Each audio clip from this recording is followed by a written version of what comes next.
marilah kita berdoa. Damai sejahtera Allah kiranya menyertai hati dan pikiranmu di dalam Kristus Yesus Tuhan kita. Amin. Bapak, Ibu, saudara-saudara yang dikasihi Tuhan kita Yesus Kristus yang berada di rumah masing-masing, Jemaat HKBP Resort Rajawali, HKBP Rajawali Pademangan, dan HKBP Terongan. Hari Minggu yang akan datang tanggal 22 November 2020, kita sudah memasuki minggu akhir tahun gerejawi dan sekaligus juga peringatan bagi orang yang meninggal. Maka minggu ini adalah sermon, kegiatan seksi-seksi, dan kebaktian daerah akan diliburkan. Dan kita akan memasuki minggu-minggu Advent, Natal. Sampai nanti pada pembukaan di tahun 2021, di bulan 2 kita akan memulai lagi kebaktian daerah maupun sermon seksi-seksi kategorial. Kita berdoa kepada Tuhan, di mana sejak bulan 3 kita sudah berhenti sermon kategorial di gereja. Kebaktian daerah kita melalui online. Di tahun 2021 kita berharap kita akan bisa kembali bertemu di gereja atau di rumah-rumah jemaat dalam kebaktian daerah. Saudara-saudara yang dikasihi Tuhan kita Yesus Kristus, pada malam hari ini yang sekaligus merupakan kebaktian daerah penutupan firman Tuhan yang menyapa kita tertulis dalam Yehezkiel pasal 34 ayat 11 sampai ayat 16. Demikian bunyinya, saya akan bacakan untuk kita semua. Sebab beginilah firman Tuhan Allah, dengan sesungguhnya aku sendiri akan memperhatikan domba-dombaku dan akan mencarinya. Seperti seorang gembala mencari dombanya pada waktu domba itu tercerai dari kawanan dombanya, begitulah aku akan mencari domba-dombaku dan aku akan menyelamatkan mereka dari segala tempat kemana mereka diserahkan pada hari berkabut dan hari kegelapan. Aku akan membawa mereka keluar dari tengah bangsa-bangsa dan mengumpulkan mereka dari negeri-negeri dan membawa mereka ke tanahnya. Aku akan menggembalakan mereka di atas gunung-gunung Israel, di alur-alur sungainya, dan di semua tempat kediaman orang di tanah itu. Di padang rumput yang baik akan kugembalakan mereka, dan di atas gunung-gunung Israel yang tinggi, disitulah tempat penggembalaannya. Di sana, di tempat penggembalaan yang baik, mereka akan berbaring, dan rumput yang subur menjadi makanannya di atas gunung-gunung Israel. Aku sendiri akan menggembalakan domba-dombaku, dan aku akan membiarkan mereka berbaring. Demikianlah firman Tuhan Allah. Yang hilang akan kucari, yang tersesat akan kubawa pulang, yang luka akan kubalut, yang sakit akan kukuatkan, serta yang gemuk dan kuat akan kulindungi. Aku akan menggembalakan mereka sebagaimana seharusnya. Hingga sedemikian pembacaan firman Tuhan. Bapak, Ibu, saudara-saudara yang dikasihi Tuhan kita Yesus Kristus, topik untuk kita adalah Tuhan adalah gembala yang baik. Firman Tuhan sebelum nats khotbah, yaitu dalam ayat 1 sampai ayat 10, bahwa Tuhan menegur para gembala Israel dengan sangat tajam. Hal tersebut ditandai dengan kata celakalah. Kata tersebut menunjukkan bahwa Tuhan sangat terluka dan tidak menyukai para gembala Israel. Karena apa? Karena mereka telah menggembalakan diri mereka sendiri. Tapi domba-domba yang diserahkan untuk mereka gembalakan, mereka biarkan dan tidak peduli akan domba-domba tersebut. Mereka hanya menggemukkan diri sendiri, tetapi domba-domba dibiarkan tersesat. Siapakah gembala-gembala yang dimaksud, saudara-saudara? Para gembala menunjuk pada para raja-raja di Yehuda. Para domba yang berai-berai karena gembala yang tidak menggembalakan dengan baik, atau mereka tidak menggembalakan dengan tidak bertanggung jawab. Mereka tidak peduli, sehingga Tuhan Allah akan bertindak. Apa yang menjadi tindakan Tuhan Allah terhadap domba-dombanya? Yang pertama, Bapak Ibu Saudara-saudara, dikatakan bahwa Tuhan akan menggembalakan dan mencari domba-domba yang berserah. Hal tersebut berhubungan dengan persekutuan. Kalau selama ini Bapak Ibu Saudara-saudara, gembala-gembala yang tidak bertanggung jawab itu tidak peduli akan persekutuan kebersamaan dari domba-dombanya, tetapi Tuhan sebagai gembala yang baik itu akan mengumpulkan domba-dombanya di dalam satu kandang, di dalam satu persekutuan.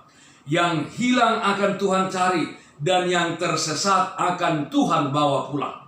Hal tersebut dilakukan Tuhan dengan menyelamatkan domba-dombanya dari segala tempat, Bapak Ibu Saudara-saudara, yang selama ini tidak diperdulikan oleh gembala yang tidak baik. Tapi Tuhan berjanji bahwa Tuhan akan mengumpulkan umatnya, mengumpulkan domba-domba tersebut. Yang kedua, saudara-saudara, yang akan Tuhan lakukan adalah Tuhan akan mencukupkan domba-dombanya dengan makanan yang bergizi, makanan yang sehat. Ayat 14 dikatakan, di padang rumput yang baik akan kugembalakan mereka, dan di atas gunung-gunung Israel yang tinggi, disitulah tempat penggembalaannya.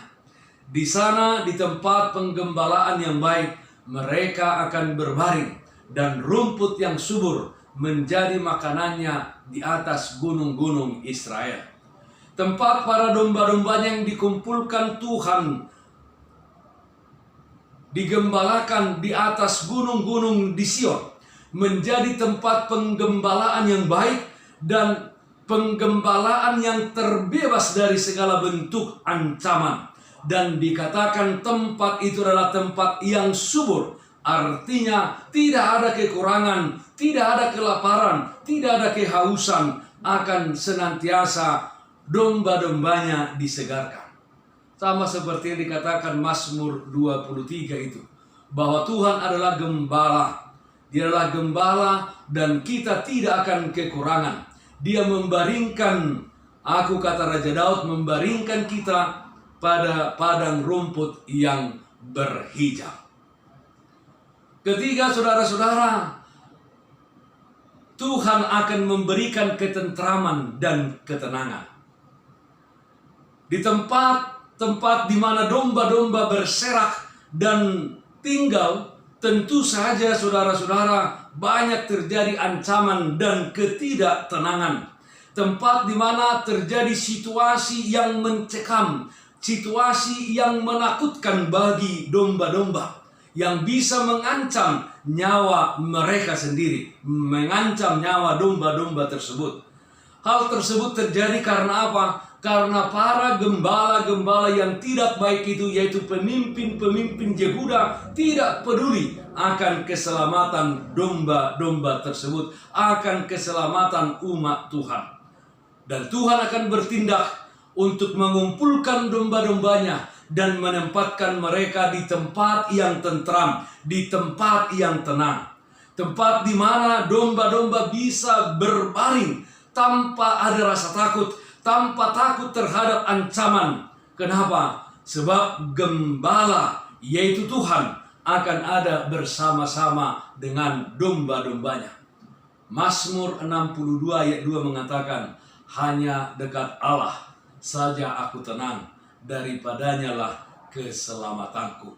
Demikianlah Bapak Ibu Saudara-saudara di dalam kehidupan kita ini, bahwa Tuhan selalu dekat dengan kita, bahwa Tuhan selalu memberikan ketentraman dan ketenangan di dalam kehidupan kita. Keempat, Bapak Ibu Saudara-saudara, Tuhan akan menyembuhkan, Tuhan menguatkan, Tuhan akan melindungi. Ayat 16 dikatakan, yang hilang akan kucari, yang tersesat akan kubawa pulang, yang luka akan kubalut, yang sakit akan kukuatkan, serta yang gemuk dan yang kuat akan kulindungi. Aku akan menggembalakan mereka sebagaimana seharusnya. Bagaimana saudara-saudara seharusnya seorang gembala? Dalam Mazmur 23 tadi, Raja Daud menggambarkan bahwa Tuhan itu sebagai gembala yang baik. Gembala yang baik yang membaringkan di padang rumput yang hijau, membimbing ke air yang tenang, menyegarkan jiwanya, menuntun ke jalan yang benar, menjaga dalam lembah kekelaman, memberikan penghiburan, menyediakan hidangan, mengurapi dengan minyak, dan lain-lain. Sebagai gembala, Tuhan bertanggung jawab atas kesehatan. Tuhan bertanggung jawab atas kebugaran kita. Tuhan bertanggung jawab atas keselamatan kita. Dan sebagai domba-dombanya, kiranya kita menjadi domba, menjadi umat yang mau mendengarkan suaranya dan percaya akan pemeliharaannya. Dalam kitab Yohanes dikatakan bahwa Tuhan Yesus adalah gembala yang baik dan domba-dombanya mengenal suaranya. Saudara-saudaraku yang terkasih dalam Kristus Yesus, saat ini kita hidup di dalam menantikan kedatangan Yesus Kristus yang kedua kalinya untuk menghakimi orang yang hidup dan yang mati. Kita hidup di dalam zaman menantikan penghakiman terakhir. Nats nubuatan ini menunjukkan kepada kita bahwa Allah sangat mengasihi umatnya. Mengasihi kita yang adalah domba-dombanya. Tuhan akan menjadi gembala kita yang memberikan kepada kita kelepasan, yang memberikan kepada kita keselamatan dari maut, melindungi dari musuh-musuh yang mengancam, dan memberikan kesejahteraan dan kebahagiaan kepada kita umatnya. Dan kasih-Nya yang tak ternilai, kasih-Nya yang besar, telah Tuhan berikan kepada dunia ini dengan mengutus dan mengorbankan anaknya yang tunggal untuk keselamatan dunia ini. Oleh karena itu, seperti apapun kehidupan kita saat ini, mari kita mempercayakan diri kita kepada Tuhan Yesus Kristus, Sang Gembala yang agung itu. Mari kita mengingat dan percaya bersama dengan Tuhan, perjalanan hidup kita akan penuh dengan damai dan sejahtera sampai kepada Maranatha. Amin, kita berdoa. Berkati Tuhan firman-Mu di dalam hati kami, supaya kami yakin dan percaya bahwa Tuhan adalah gembala yang agung, gembala yang baik di dalam kehidupan kami. Mungkin dalam dunia ini, terkadang kami menemukan gembala-gembala yang tidak baik, yang tidak memperdulikan kami sebagai umat-Nya. Ya Tuhan, kami berdoa dan kami percaya bahwa Tuhan akan menggembalakan kami semuanya. Bapa dalam surga, berkati seluruh jemaat-Mu di rumah masing-masing. Inilah kebaktian daerah kami yang terakhir di tahun 2020 ini. Kiranya di tahun 2021 kembali kami dapat memulainya, dan kami dapat kembali bertemu muka dengan muka, di mana virus corona pandemi COVID-19 ini dapat berakhir, dapat ditemukan vaksinnya, sehingga kami boleh hidup seperti biasanya. Terima kasih Bapa dalam surga, kiranya Roh Kudus-Mu senantiasa menuntun kami, sehingga kami setia dan tetap teguh sampai kepada kesudahannya. Dalam nama anak-Mu Tuhan Yesus Kristus kami berdoa. Amin.